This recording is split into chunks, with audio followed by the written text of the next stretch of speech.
गोटे मंचरे मुख्यमंत्री और चंपुआ विधायक सनातन महाकुड। जय जगन्नाथ बंधु माने उपांत ओडिशा रे आपण मानकु स्वागत।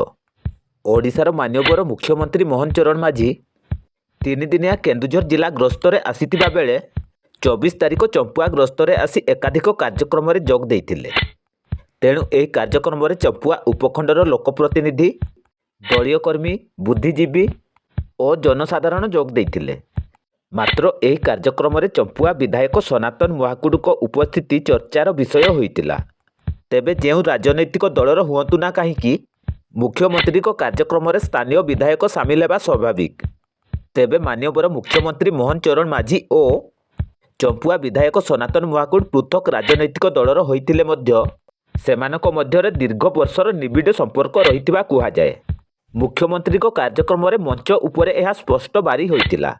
तेबे मुख्यमंत्री को सह चंपुआ विधायक सनातन महाकुड को मधुर संपर्क चंपुआ निर्वाचन मंडलीवासी शुभ संकेत बोली कुहा जाउची।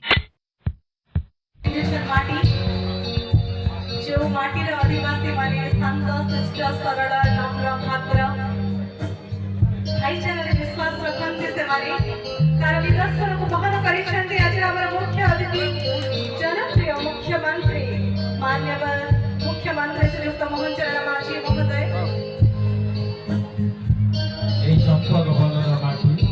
देवदेव महादेव श्री श्री चंद्रशेखर पावन तीर्थ जल रूपा जननी बैतरणी पूर्ण स्पर्श अवतारा केन्दुझर रत्नगर फार्माटी चंपुआ गढ़ी उठिला पाठशाला।